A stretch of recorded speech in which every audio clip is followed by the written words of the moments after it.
Trevor Lawrence has arrived and Doug Peterson is building a real contender. How did the Jaguars get even better? Perfect.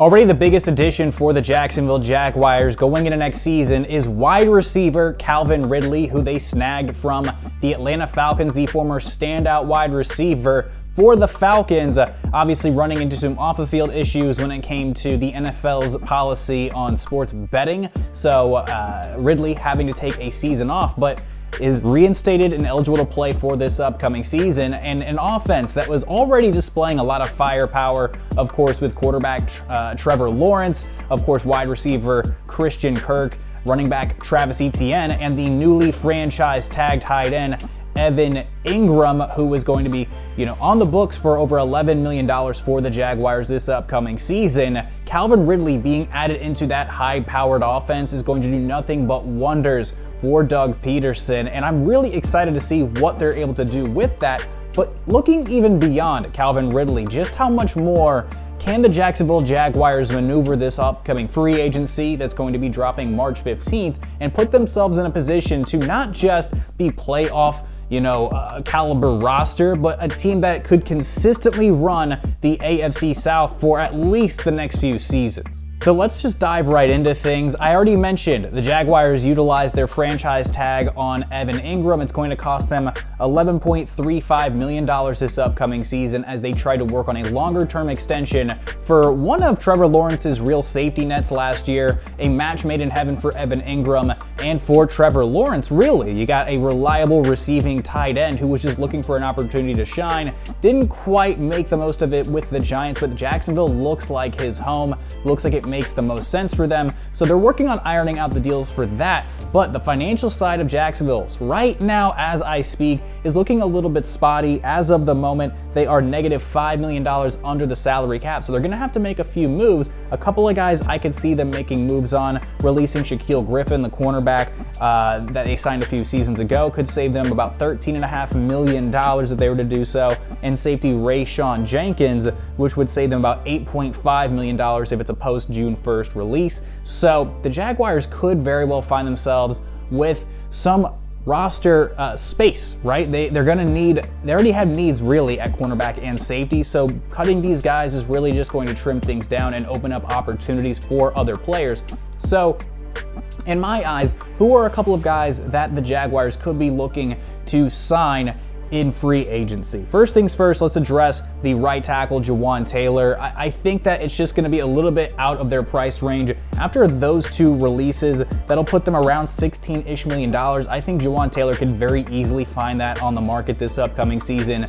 Jawaan Taylor was one of their first round draft picks out of Florida, had a really good year last year, but offensive tackle help is very expensive, and I think the Jaguars are just going to need to navigate free agency a little bit differently. So let's imagine Jawaan Taylor does leave, but they do have Walker Little, who they drafted last year pretty highly out of Stanford, to fill in that right tackle role. So you have a plug-and-play player there. You also need some other interior linemen, a guard, and a center. So keeping those things in mind, what do the Jaguars do? Well, I think the big potential splash move they could make under $16 million would be for safety Jesse Bates of the Cincinnati Bengals, currently not franchise tagged by the Cincinnati Bengals. They passed that deadline. Who knows where exactly they are in contract talks. Let's say Jesse Bates does hit the market. I think you go big on an established veteran guy who is sub 30 years old, only 26 years old, going into this free agency, that was a real commanding force for the AFC champion once upon a time Cincinnati Bengals, where have been a playoff contender, and the guy that's really been holding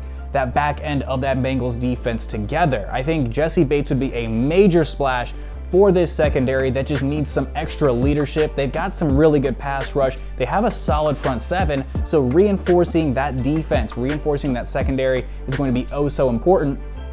And sticking in the same realm, I think another guy I mentioned earlier already in another video, but another guy that maybe could be on a couple of teams' radars is looking pretty affordable according to the over the cap valuation, sub $3 million a season.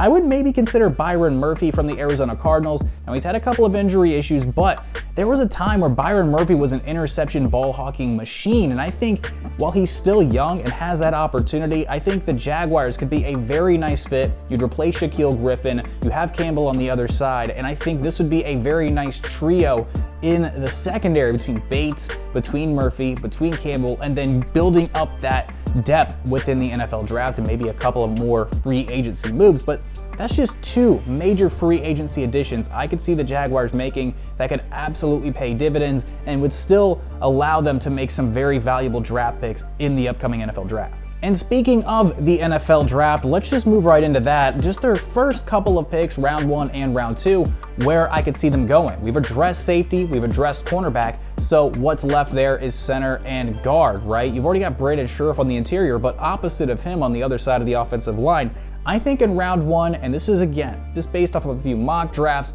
using the mock draft simulator provided by Pro Football Focus. So at this point in the draft, I mean, it's anybody's game and anybody's guess, really. But the consensus, at least within this simulator, is that O'Cyrus Torrence, the guard out of Florida, is going to be available. I think if you're looking for offensive line help, this is going to be your guy. Was a very strong presence for the Florida Gators this past season, held up very well in protection. The only knock that I've seen on reports about him is that he has a little bit undersized, but is a great interior presence. I think if you're just an absolute dog on the inside of the offensive line, if you have that presence of mind, if you're just that beast, right? They've drafted out of Florida before and gotten some very good production. I think Torrence would be a fabulous fit for an offense that's trying to keep Trevor Lawrence's jersey clean. And then they go interior offensive line once again in round 2, drafting center Luke Weipler out of Ohio State, another guy with some label of undersized, but he could very well be a very solid developmental piece within the interior at center. Maybe you could plug him in pretty early while he gets those early development reps. It's possible, and you've effectively at least made some real strides in attempts to shore up an offensive line. You look around the NFL, and the guys who are consistently in that battle are guys who can make plays, but you up your chances of success with great offensive line play, at least solid offensive line play, allowing your quarterback to stand in the pocket and make plays. And when you got a guy like Trevor Lawrence, who last year looked like he effectively arrived, keeping his jersey clean, allowing him to deal to all of those playmakers is going to be oh so pivotal. And if you're able to do that for years and years and years to come, you could very well find these Jacksonville Jaguars running the AFC South. Now, still way too early in the offseason to get a real idea of just how good these Jaguars are going to be. We still have to wait for the NFL draft. We still have to wait for NFL free agency to open, see where some of these bigger pieces move and shift. I think the Jaguars are going to go big once again this offseason. I think it's going to be a very exciting 2023 NFL season for the Jacksonville Jaguars. I'm just doing a lot of speculating here, but it's the offseason and that's what we're here for. So thank you so much for watching the video. Of course, feel free to stick around and watch some more content. Like, comment, share, subscribe, and of course get the bell on to know every single time I'm dropping a video. My name's Tristan Blake Rines. I'll catch you in the next one. Adios.